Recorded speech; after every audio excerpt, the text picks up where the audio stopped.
그러나 마음속에 생각을 해둬야 합니다. 어쨌든 내가 기도를 해서 지장보살님 가피를 구해야겠다 이렇게 생각이 들수록 더 간절하게 참회절이 됩니다. 참회절 할 때 왜 대성통곡을 하게 될까요? 한편으로는 재난을 소멸하기 위해서이고 한편으로는 지장보살님께 감사해서입니다. 지장보살님께 재난을 소멸해 주심에 감사하는 겁니다. 생활이 아주 공부하던 시절에 갑자기 의외의 재물을 얻고 생각지도 못한 수확을 얻게 됩니다. 이것은 전혀 생각지도 못한 것입니다. 많은 문제들이 점찰 참법을 할 때 전혀 상상하지 못한 일들입니다. 그렇지 않으면 돌을 닦아 무엇 하겠습니까? 왜 점찰 참법을 하겠습니까? 바로 가피를 구하고 업장 소멸을 위한 것입니다. 그러면 의외에 또 감흥이 있습니다. 의외에 감흥이 있다고 지나치게 좋아하면 안 됩니다. 지나치게 좋아하면 또 마장이 생깁니다. 지나치게 환희심을 내면 마장이 오는데 한이마가 옵니다. 응당 평상심으로 유지해야 합니다. 145번째 관하는 병환이 사대가 조화롭지 못해서 생긴 것입니다. 병에 걸린 환자가 뭔가 마음이 불안할 때입니다.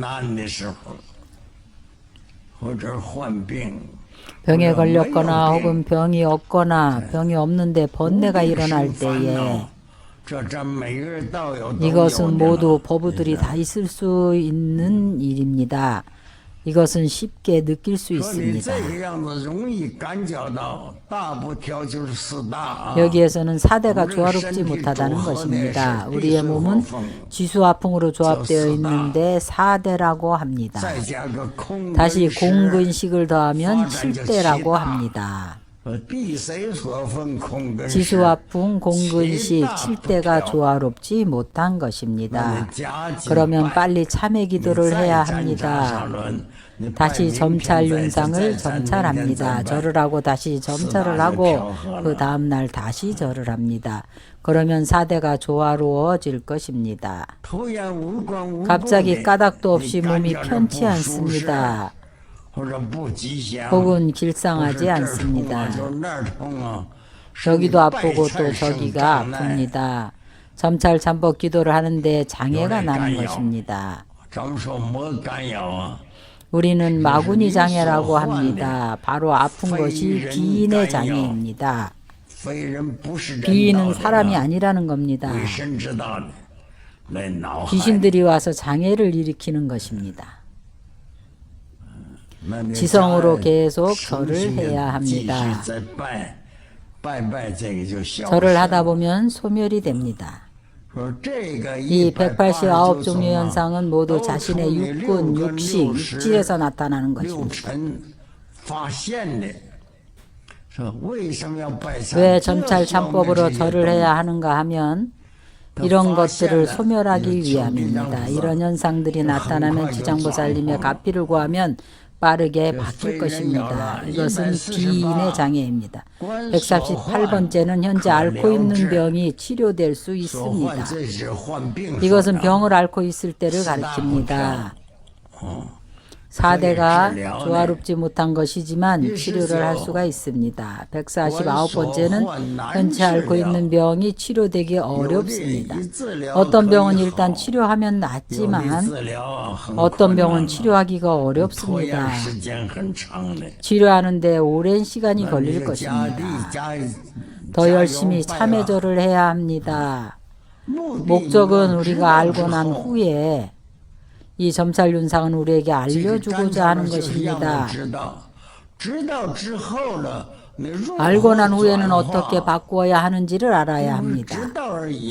알기만 해서 되는 것은 아닙니다. 우리가 병이 난 줄 알고 나서 어떻게 그 병을 없앨 것인가는 당연히 의사를 찾아서 치료를 해야 합니다. 의사가 치료를 하지 못하면 많은 병들이 그 병을 없애는데 오랜 시간이 걸립니다. 점찰 윤상으로 점찰을 한 후에 지장보살님께 치료해 주시기를 구합니다. 지장경에서 말씀하셨습니다. 만약 이 사람이 수명이 이미 다했다면 지장보살님께서 저빈을 하실 것입니다. 지장보살님께서 이미 수명이 다했으니 그만 고통받으라고 알려주실 것입니다. 육안으로 볼 때 그가 죽은 것이지만 사실상 지장보살님께서 저빈에 가신 것입니다. 관하는 병환이 저절로 나을 것입니다. 치료를 하든지 그냥 두면 며칠이 지나면 나을 것입니다. 관하는 병환이 의사를 만나 치료될 것입니다. 반드시 의사에게 보여야 합니다. 의사가 치료해 줄 수 있습니다. 154번째는 관하는 치료법이 잘 맞는 것입니다. 이것은 대치법을 말하는 것입니다. 점찰윤상에서 탐심이 나오면 스스로 탐심을 내지 말고 대치해야 합니다. 탐심을 내면 결국에는 괴로움입니다.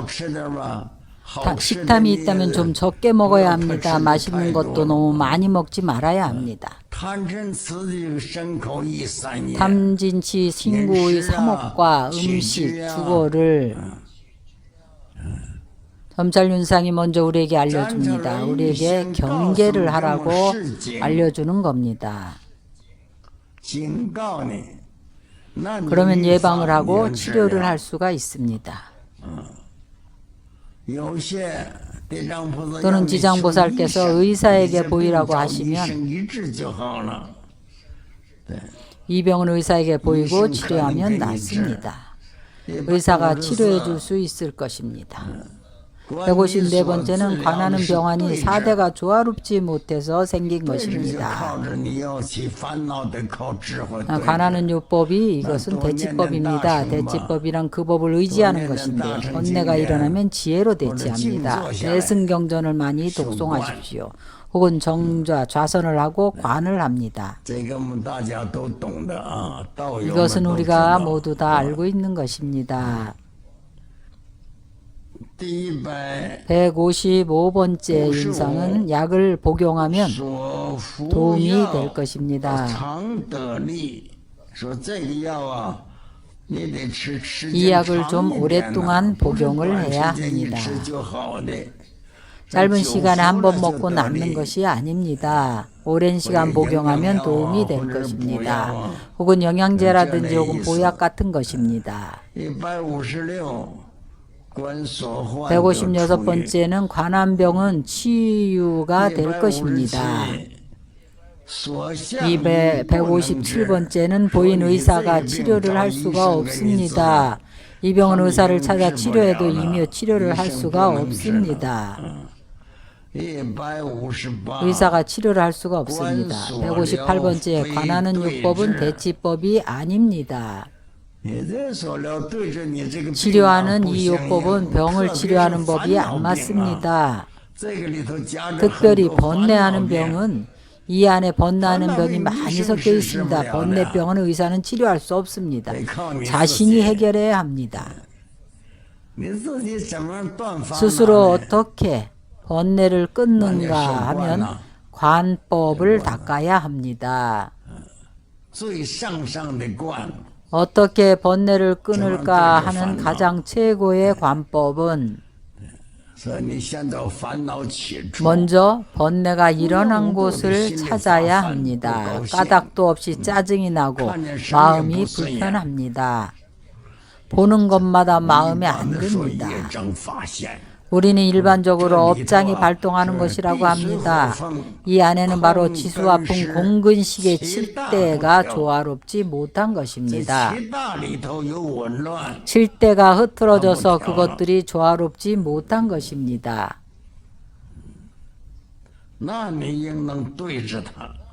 그럼 그것을 대치해야 합니다. 어떻게 그것을 대치하는가 하면 의사가 줄 수 있는 약은 없습니다. 스스로 마음을 조절해야 합니다. 약은 먹어도 소용없습니다. 그래서 159번째는 약은 복용해도 효과가 없습니다.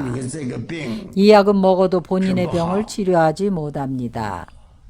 마음의 병은 마음의 약으로 치료해야 합니다. 자신의 마음으로 약이 되어 치료를 해야 합니다.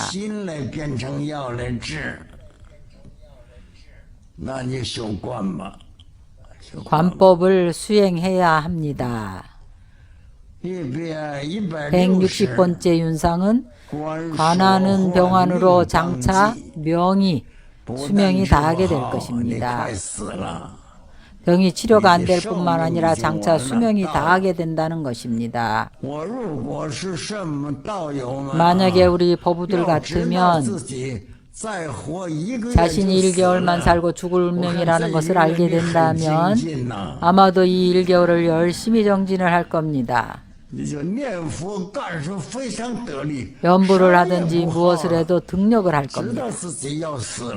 자신이 죽는다는 것을 알기 때문에 다른 일로 낭비하지 않습니다. 그래도 더 살고 싶으면 어찌해야 할까요? 그러면 점찰윤상에 의지하고 점찰 참법을 하십시오. 혹은 소재연수 약사 부처님께 기도하고 수명을 연장하십시오. 그러나 일반적으로 사부대중 불자들로 말할 것 같으면 일반적으로 이 세계에 대해서 염리심을 가지고 있습니다. 그래서 죽는다는 말을 들으면 이제 떠날 수 있겠구나 하면서 어떤 이들은 매우 기뻐합니다. 어떤 이들은 안 좋아합니다. 죽는 걸 두려워합니다. 그것은 아주 위험합니다. 죽는 걸 두려워하지만 그러나 반드시 죽습니다. 그럼 어떻게 해야 할까요? 죽기 살기로 점찰 참법 기도를 해야 합니다. 두 종류가 있습니다. 본래는 수명이 다하지 않았는데 외부의 힘이 개입한 것입니다. 혹은 병의 힘이거나 혹은 다른 사람의 박해로 인해서 그래서 치료할 방법이 없습니다.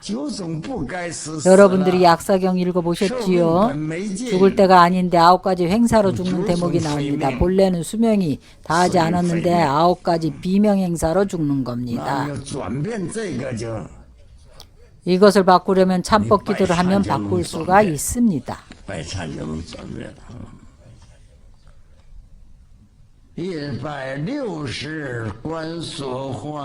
160번째는 관하는 병안으로 장차 수명이 다합니다.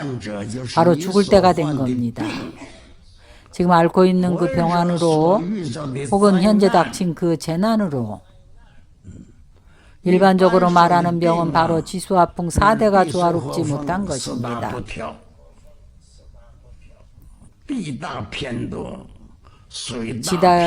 지대가 지나치게 많거나 수대가 지나치게 많거나 화대가 지나치게 많거나 풍대가 지나치게 많거나 합니다.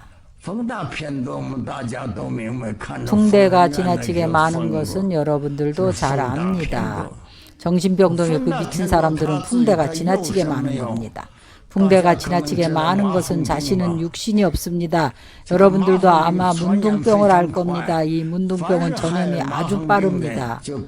그래서 문둥병에 걸리면 격리해서 혼자 살게 합니다. 혹은 산속에 살게 하거나 따로 시설에 격리합니다. 이것이 풍대가 지나치게 많은 것입니다. 화대가 지나치게 많은 것도 많이 봅니다. 고열이 납니다. 열이 올라서 정신을 못 차립니다. 정신을 잃어버리기도 합니다.